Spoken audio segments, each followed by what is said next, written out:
छोटी बहू घर में रहकर भला क्यों आराम फरमाए। क्या कहा सुमन, दूसरों के घर जाकर काम करेगी, यानी कि काम वाली बाई। मम्मी, लोग सुनेंगे तो हंसेंगे हमारे परिवार पर। तुम्हारा क्या, तुम तो घर में रहती हो, घर का बड़ा तो मैं हूँ। 4 लोगों को मुझे जवाब देना होगा। शर्म आ रही है सोच कर भी। शीला जी के बड़े बेटे महेश ने चिल्लाते हुए अपनी माँ से कहा, बेटा शर्म तो मुझे भी बहुत आती है जब तू और तेरी बहू मिलकर मेरी और अपने छोटे भाई के परिवार की रोटियां गिनते हैं। माना वह तुझसे कम कमाते हैं, लेकिन यह भी तो देख, वह और उसकी बीवी घर के कितने काम बिना 1 रुपये लिए फ्री में करते हैं। तेरे बच्चों को स्कूल छोड़कर आना, उन्हें पढ़ाना, दोनों टाइम खाना बनाना, बर्तन मांजना, साथ ही बाज़ार के भी सारे काम। इनके लिए तुझे बाहर पैसे देने पड़े तो पता चल जाएगा। शीला जी शांत स्वर में अपनी बात रखते हुए बोली, मम्मी, मीरा नौकरी कर कमा कर लाती है। आपकी छोटी बहू की तरह घर में आराम मतलब हाउसवाइफ थोड़ी ना है। घर में रहकर अगर उसने 2 काम फालतू कर भी दिए तो क्या आफत आ गई। महेश अपनी बीवी की सिखाई बातें अपनी माँ से बोला। हाँ बेटा, यही तो मैं कह रही हूँ।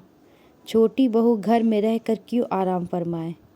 जब बड़ी बहू बाहर जाकर इतनी मेहनत करती है तो इसे भी थोड़े हाथ पैर तो चलाने ही चाहिए, वरना घर में बैठी बैठी मोटी हो जाएगी। और फिर घर के खर्चे का सारा बोझ तुम दोनों पर डालना भी तो ठीक नहीं। अब इसके बच्चे भी बड़े हो रहे हैं, खर्चे बढ़ेंगे, एक की कमाई में तो पूरा नहीं पड़ेगा।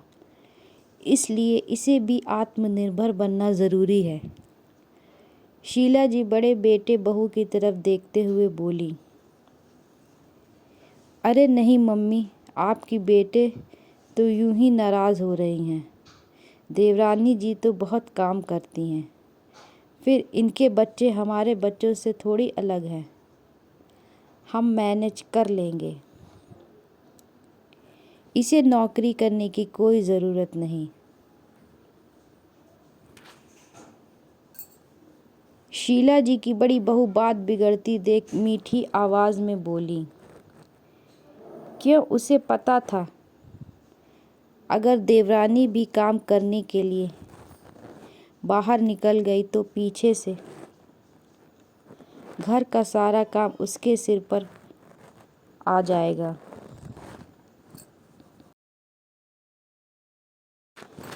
जिसकी उसे आदत नहीं। फिर काम वाली का खर्चा, बच्चों की स्कूल, बस और भी बहुत से खर्चे सोचकर ही उसे पसीने आने लगे थे। नहीं नहीं बहू, कब तक तुम दोनों इनके खर्चे पूरा करोगे। इन दोनों को अपनी जिम्मेदारी खुद उठाने दो। और हाँ, एक न एक दिन तो दोनों परिवारों को अलग होना ही है, तो क्यों ना शांति से दोनों भाई अपनी अपनी रसोई अलग कर लो। न काम काज की चिक चिक, न खर्चों को लेकर रोज़ का रोना। और हाँ बेटा, कोई काम छोटा नहीं होता, बस हमारे देखने का नज़रिया उसे छोटा बड़ा बना देता है। वैसे तू शायद भूल गया कि तेरे पापा ने भी तो सब्ज़ी की छोटी सी दुकान से तुम दोनों भाइयों को पढ़ा लिखा कर अपने पैरों पर खड़ा किया। साथ ही उस छोटी सी कमाई से तुम दोनों के सर पर पक्की छत का 2 मंजिला मकान भी बना कर गए।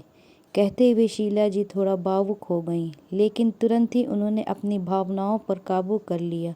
बड़े बेटे से आगे कुछ कहते ना बना शीला जी की छोटी बहू ने 3 घरों में खाना बनाने का काम पकड़ा। उसे केवल सुबह, दोपहर व शाम को 1-1 घंटे के लिए जाना पड़ता।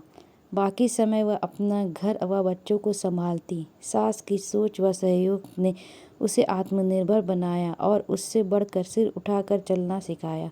दोस्तों, कैसी लगी आपको मेरी ये कहानी पढ़कर? विचार कमेंट करें। चैनल को ज़रूर से सब्सक्राइब करें।